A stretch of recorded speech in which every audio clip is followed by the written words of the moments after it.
Dear students, welcome back to your studies now. From today onwards, I am going to start your T4 syllabus, and from today, I am going to start your chapter 20, that is capital and revenue. This is your next chapter for your T3, T4 exam. See, what is capital and revenue? What is capital, beta?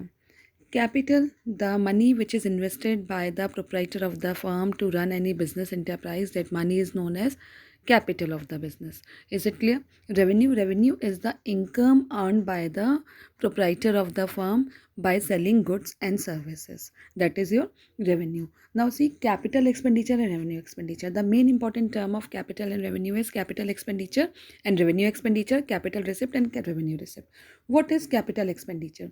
Any expenditure which is incurred in acquiring or increasing the value of a fixed asset is termed as capital expenditure. बेटा कोई भी expenditure जो आपकी किसी भी fixed asset को acquire करने में या परचेस करने में यूज़ होता है, that expenditure, that money is the part of capital expenditure. For example, expenditure which result in acquisition of the fixed asset like land and building, plant, machinery, motor car, trademark, etc., so that it can be used for a number of years in business, that is capital expenditure. Number 2, expenditure on cartage, erection and purchase of fixed asset and और overhauling of second hand machinery. कोई भी ऐसा expenditure जो cartridge है, erection है या purchase of fixed asset में use हो रहा है या फिर किसी सेकेंड हैंड मशीनरी की ओवरहॉलिंग के लिए यूज़ हो रहा है, that is also the part of capital expenditure.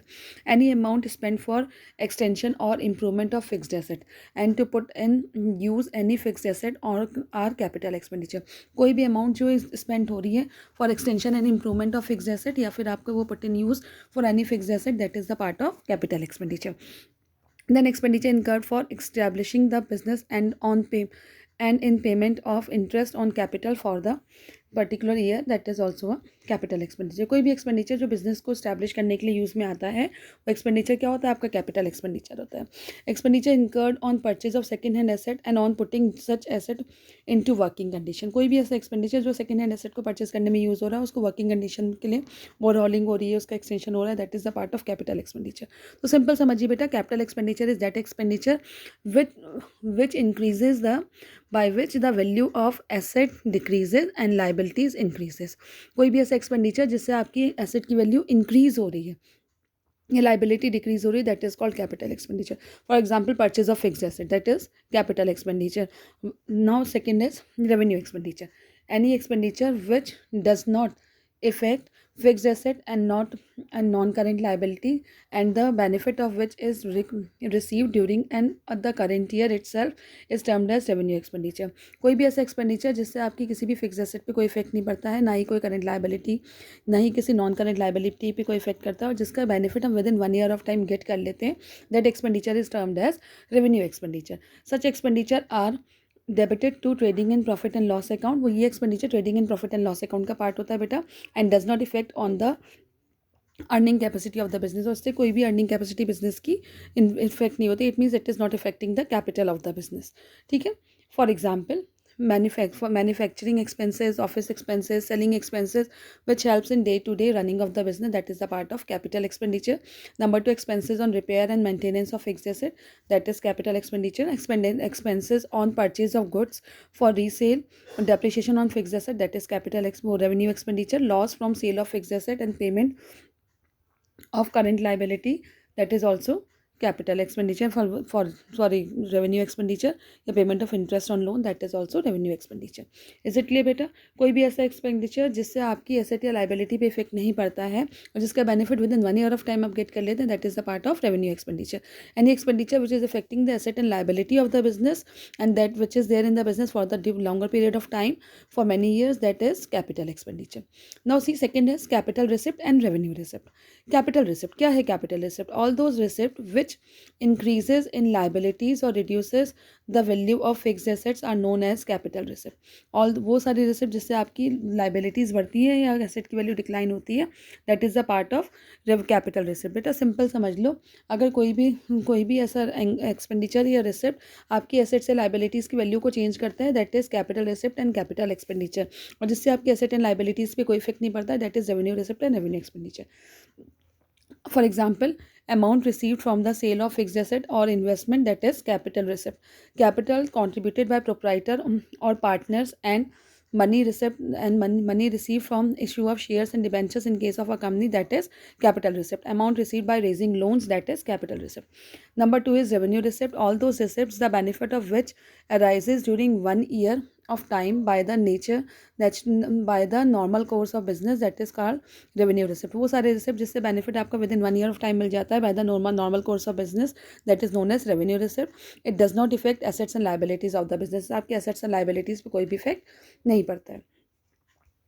For example बेटा, money receive from the sale of goods, किसी भी गुड्स को बेचने के लिए, नॉट एसेट को अगर सेल ऑफ करके मनी रिसीव हो रही है तो that is the part of capital receipt. And money received from sale of goods, that is revenue receipt. Profit on sale of fixed asset, revenue receipt. Commission and fees received from services rendered, that is revenue receipt. Interest and dividend received on investment, that is revenue receipt. Now see distinction between capital expenditure and revenue expenditure. Capital expenditure is incurred for the acquisition or erection of a fixed asset, whereas revenue expenditure is incurred for day-to-day running of the business. Capital expenditure किसी भी acquisition या erection of fixed asset के लिए use होता है, जबकि revenue expenditure day-to-day expenditure के लिए, running of the business के लिए यूज होता है. Capital expenditure is involved for the purpose of increasing the earning capacity of the business. Capital expenditure से आपकी अर्निंग कैपेसिटी बढ़ती है, और whereas revenue expenditure is incurred for maintenance of earning properly. Earning capacity को maintain करने के लिए we are having revenue expenditure. See, capital expenditure is incurred for the purpose of increasing the earning capacity of the business, whereas revenue expenditure is incurred for maintenance of earning property capacity of the business in proper manner. ठीक है. For third is capital expenditure. capital expenditure yields benefit normally over a longer period of time, whereas revenue expenditure, capital expenditure से जो benefit मिलता है लंबे समय के लिए मिलता है, जबकि revenue expenditure का benefit in that maximum 1 year में मिल जाता है. Capital expenditure is written in the balance sheet, whereas revenue expenditure is written in trading and profit and loss account. Capital expenditure को हम trading and profit and loss account में नहीं show करते because ये number of years तक इसका benefit get करते हैं, जबकि revenue expenditure is shown on the trading and profit and loss account. Capital expenditure shown on in the balance sheet and revenue expenditure shown on the profit and loss account. Now see illustration 1 beta. State whether the following transactions are capital expenditure or revenue expenditure. Give reason. Rupees 5200 spent on repair before using a second hand car purchased recently. 5200 आपने spend करा on repair before using the second hand car purchase recently.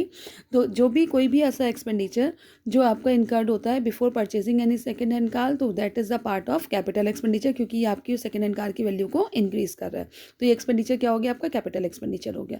During the year ₹3000 were spent on repairing of various machines. किसी different machines की repairing या overhauling में कोई repairing वगैरह में कोई मनी यूज़ होती है, तो that is revenue expenditure. Number 3, freight and cartage on the new machine ₹1200. Erection charges ₹600. That is freight and cartage या इरेक्शन चार्जेस सब आपकी मशीनरी का ही पार्ट है, तो ये सब capital expenditure, it is capital expenditure. Number 4, a sum of ₹4000 were spend on white washing and painting of a new factory. जब भी किसी भी चीज़ किसी भी फैक्ट्री को यूज़ से पहले अगर वाइट वॉशिंग एंड पेंटिंग करते हैं, तो that is increasing the value of that asset, तो it is capital expenditure. Number 5, cost of annual white washing of building, that is revenue expenditure, क्योंकि वो हर साल यूज़ हो रहा है. Number 6, fire insurance premium was paid on 1 July 2014 for full 1 year ₹2400. Books are close on 31 March every year. जो fire insurance premium paid कर रहे हैं आप एवरी ईयर 2400, तो दैट इज़ रेवेन्यू एक्सपेंडिचर. इसमें आपका जो है up to 31 March revenue expenditure है, और उसके बाद आपका जो है प्रीपेड रेवेन्यू एक्सपेंडिचर हो जाता है वो अब फ्रॉम 31 मार्च टू 31 जुलाई, क्योंकि इसका 1 July that is prepaid revenue expenditure. Number 7, ₹20,000 spend towards additions to the machinery. Machinery के एडिशन में यूज हो रहा है, it is increasing the value of that asset, तो it is capital expenditure. ₹5,000 were spend in connection with the issue of capital of ₹3,000 when incurred in the legal expenses. कोई भी legal expenses या issue of capital के लिए कोई भी money use होती है, तो it is the part of capital expenditure. किसका पार्ट है बेटा? वो कैपिटल एक्सपेंडिचर का पार्ट है. ठीक है, ये सोल्यूशन भी है बेटा इसका, जिसमें देखिए for number 1 is capital expenditure, number 2 is revenue expenditure, then number 3 is capital expenditure, then factory white washing and painting के लिए आपका न्यू फंड उसके लिए यूज़ कर रहे हैं, तो it is treated as capital expenditure. Regular white washing वगैरह हो रही है, दैट इज़ रेवेन्यू एक्सपेंडिचर। तो ये आपको इस तरीके से क्वेश्चन आएंगे इसमें, और आपको ऐसे ही इसको करना है। नाउ सी क्वेश्चन नंबर 2 बेटा, आ company, illustration 2 is there, a company remove their factory to more suitable site and incurred the following expenditure. Number 1, cost of dismatching, removing and reinstallation of the plant ₹25,000, that is capital expenditure, क्योंकि आप इसकी value को increase कर रहे हैं, आप इसको reinstall करा रहे हैं, तो it is capital expenditure. Number 2, removal of stock from the old factory to new site, cost ₹10,000, capital revenue expenditure. Before removal to the new site, a machine which stood in the book at ₹30,000 was found obsolete and sold for scrap for ₹8,000. Revenue receipt, a new machine can install in its place at the new site at the cost of ₹50,000, capital expenditure. Then while the construction of factory building at new site was in process, few sheds were built for the labor costing ₹8,000, which were diminished after the completion of the factory, that is revenue expenditure, क्योंकि आपकी completion जैसी factory complete हुई इसको diminish कर दिया, तो it is revenue expenditure. A sum of ₹40,000 was spent in overhauling the entire plant, which resulted in adding 5 years to its working life, that is deferred revenue expenditure. ₹10 lakh spent on the construction of railway siding, revenue capital expenditure. ₹50,000 spent on experimenting the goods purchase by the firm, it is revenue receipt. इस issue क्यों revenue receipt किया, क्योंकि आप इसको जो है use कर रहे हैं for the use of that machine, ठीक है। Now see what is deferred revenue expenditure. Deferred revenue expenditure, जैसे आपका नेम है, डिफर्ड मतलब number of years. There are certain expenditure which are revenue in nature but the benefit of which is likely to be arrived over number of years. कुछ expenditure ऐसे होते हैं जो revenue nature के होते हैं, लेकिन उसका बेनिफिट नंबर ऑफ ईयर्स तक मिलता है। These expenditure are known as deferred revenue expenditure. आप एक्सपेंडिचर 1 ईयर फर्स्ट ईयर कर रहे हैं, लेकिन उसका बेनिफिट आपको नंबर ऑफ ईयर्स यानी 5 to 7 ईयर्स तक मिलता रहता है। It is deferred revenue expenditure. The benefit of it is generated by there 3 to 7 years, ठीक है। For example advertisement expenditure for launching a new project in the market. जब भी कोई एडवर्टीजमेंट एक्सपेंडिचर करते हैं हम, तो करंट ईयर में उसका एक्सपेंडिचर होता है, बट उसका बेनिफिट 3 to 7 years तक मिलता है कंपनी को, तो that is deferred revenue expenditure. As such the whole amount of such expenditure is not debited to P&L account. और इसमें जब डिफर्ड रेवेन्यू एक्सपेंडिचर है, इसका बेनिफिट 7 years तक मिल रहा है, तो पूरी की पूरी अमाउंट आपके P&L अकाउंट में डिडक्ट नहीं होती है, बल्कि जितना भी आपका एक्सपेंडिचर है उसको अगर 7 years तक बेनिफिट मिल रहा है से, तो 7 से डिवाइड कर देंगे, तो पर ईयर का जो एक्सपेंडिचर आ जाता है उसको आप P&L अकाउंट में शो करते हैं, और जो रिमेनिंग पोर्शन उसका होता है that is shown in the asset side of the balance sheet, ठीक है। तो इसमें क्या हो गया, as such the whole amount of such expenditure is not debited to P&L account of current year, but it is splitted over a years for which the benefit is likely to last. Is it clear? See, and chemical product which did not result in success. ये जो है तुम्हारा कोई भी चीज़ है, कोई भी ऐसा एक्सपेंडिचर जिसका बेनिफिट आपको नंबर ऑफ ईयर्स में मिल रहा है, that is the part of deferred revenue expenditure, ठीक है। इसका अकाउंटिंग ट्रीटमेंट देखिए, if deferred revenue expenditure is ₹1,50,000 and the benefit of it last 3 years, then in current year expenditure will be 1,50,000 upon 3। Current year का expenditure कितना आ गया आपका 50,000। As such the amount 50,000 will be debited to profit and loss account of each year, and the balance will be treated as asset and shown on the asset side of the balance sheet. और उसका balance कैसे treat करते हैं, asset treat करते हैं, it is shown on the asset side of the balance sheet. I hope you all understand. Deferred revenue expenditure वो expenditure है जिसको जो एक्सपेंडिचर तो करंट ईयर में होते हैं, लेकिन उसका बेनिफिट 3 to 7 year में लास्ट होता है, तो that is deferred revenue expenditure. I hope you all understand. The chapter has been completed, all the topics has been covered, make notes of it. Copy में प्रॉपर चैप्टर का name डालिए और उसका notes करिए। ये आप यहाँ से आपका T4 सिलेबस स्टार्ट हो गया है। थैंक यू बेटा, हैव अ नाइस डे।